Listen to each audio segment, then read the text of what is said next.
अब पटना से सीधे विदेश भेजिए मखाना, लेदर और सब्जियां। हबीहटा में बिहार का पहला ड्राई पोर्ट। कस्टम क्लियरेंस की सुविधा भी उद्योग को बढ़ावा देने के लिए सरकार की पहल पर बिहार का पहला ड्राई पोर्ट यानी सूखा बंदरगाह बिहटा में खोला गया है, जहां से बिहार, झारखंड के साथ साथ उत्तर प्रदेश के भी कुछ हिस्से के छोटे और बड़े व्यापारी अब आसानी से अपना सामान बड़े स्तर पर विदेशों में भेज सकते हैं। यह ड्राई पोर्ट बिहार में pristine Magadh infrastructure private limited company ने खोला है। इसका उद्घाटन 21 अक्टूबर को बिहार सरकार के उद्योग मंत्री नीतीश मिश्रा ने किया था। उद्घाटन के साथ ही इस ड्राई पोर्ट से 7 कंटेनर का एक कंसाइनमेंट जो रूस भेजा गया, इसमें लेदर था। ड्राई पोर्ट क्या होता है और इससे बिहार को क्या फ़ायदा मिलेगा, ये जानने के लिए भास्कर की टीम बिहटा के ड्राई पोर्ट पहुंची। पढ़िए पूरी ग्राउंड रिपोर्ट। ड्राई पोर्ट को इनलैंड कंटेनर डिपो ICD कहा जाता है। ये ऐसे एरिया में खोला जाता है जहां किसी प्रकार के समुद्र से कोई कनेक्टिविटी नहीं होती है। ये किसी भी व्यापारी को अपना सामान आयात और निर्यात करने के लिए पूरी सुविधा प्रदान करता है। यहाँ उन्हें कस्टम क्लियरेंस भी कराई जाती है। भारत के अंदर कुल 80 ICD है। Pristine Magadh infrastructure private limited company के पूरे देश में 11 ICD हैं, जिसमें बिहार के बिहटा में ये 11वां सूखा बंदरगाह है। मुख्य तौर पर इस बंदरगाह में 4 प्रकार के कंटेनर हैं, जिसमें 20 feet, 40 feet, drive and refrigerator और हाईक्यू कंटेनर उपलब्ध है। इस सूखा बंदरगाह के खुल जाने से व्यापारियों के साथ साथ 250 लोगों को स्थानीय स्तर में रोजगार मुहैया हो रहा है। साथ ही आगे 7,000 लोगों को इससे रोजगार मिलने के रास्ते खुल गए हैं। नवंबर में पूरी तरह से शुरू हो जाएगा सूखा बंदरगाह। बता दें कि यह बंदरगाह अभी तक पूरी तरह से शुरू नहीं हुआ है। नवंबर के दूसरे सप्ताह तक इसके पूरी तरह से शुरू होने की उम्मीद है। अभी तक इस बंदरगाह के नहीं होने से बिहार के लोग कानपुर ड्राई पोर्ट से अपना व्यापार करते थे। इस बंदरगाह के शुरू होने के महज 15 दिनों के अंदर 100 लोगों ने इसके जरिए अपने व्यापार बढ़ाने के लिए पूछताछ की है, जिसमें से 10 लोगों ने अप्लाई भी किया है। 5 से 10% तक बढ़ेगा बिहार से। आयात निर्यात बिहार पूरे भारत में 0.5% आयात निर्यात करता है। ये सुविधा हो जाने से अब 10% तक आयात निर्यात होने की उम्मीद लगाई जा रही है। बिहार से मुख्य तौर पर मखाना, लेदर, सब्जी, फल और विभिन्न प्रकार के फलों के पाउडर की सप्लाई की जाती है, जिसमें केला, प्याज प्रमुख तौर पर हैं। बता दें कि भारत से निर्यात होने वाले मखाना में बिहार से सबसे ज़्यादा 90% शामिल है। मखाना का उत्पादन मुख्य तौर से दरभंगा और मधुबनी के क्षेत्रों में किया जाता है। इसके बाद पूर्णिया के ट्रेडर्स इसे विदेशों में सप्लाई करते हैं। साथ ही वैशाली का लेदर, जिससे रूस की सेना के लिए लेदर से बनने वाले आइटम बनाए जाते हैं, इनको पहले कानपुर या फिर बाय रोड बंदरगाह पर भेजा जाता है।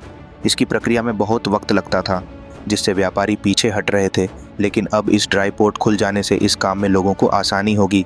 सीनियर मैनेजर अमरीश कुमार ने कहा कि बिहार के किसानों को सब्जी फल बेचने में समस्या हो रही थी। वो अब डायरेक्ट यहाँ से रेफर कंटेनर विदेशों में भेज सकते हैं। जैसे मेरा ही मशरूम का प्लांट है, मैं भी मशरूम विदेशों में भेजने को लेकर बात कर रहा हूँ।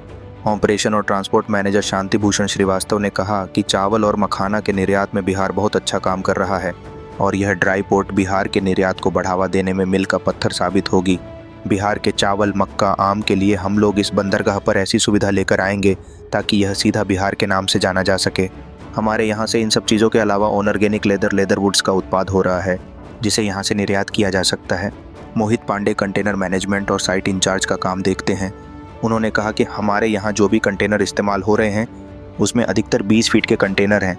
जेब्रा मार्किंग और पीली पट्टी के कंटेनर को देखकर ही पता चल जाता है कि यह हाई क्यूब है और जिस पर यह मार्किंग नहीं है वह नॉर्मल कंटेनर है।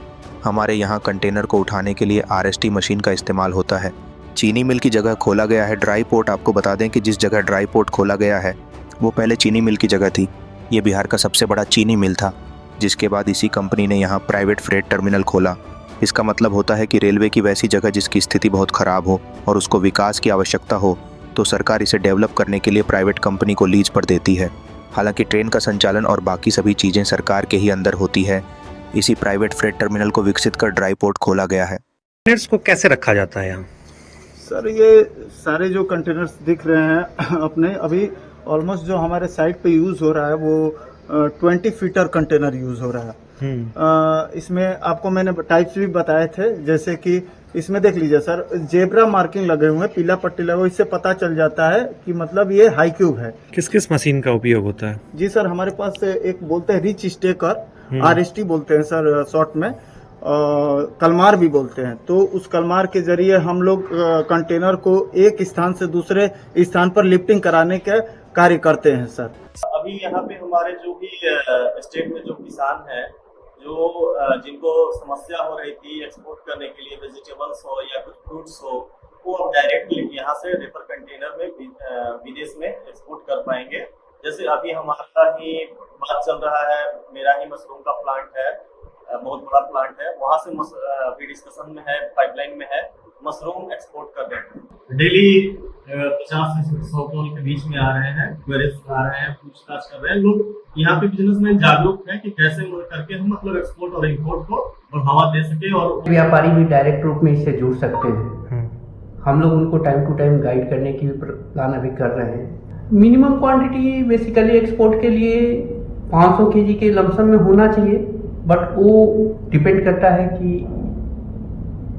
मतलब क्या उस क्वांटिटी में योगदान दे सकते हैं। अगर 200 केजी भी है तो हम लोग कोशिश करेंगे कि अभी पहले उनको एक्सपोर्ट की सुविधा प्रोवाइड किया जाए, धीरे धीरे उनकी क्वांटिटी बढ़ाने पर फोकस किया।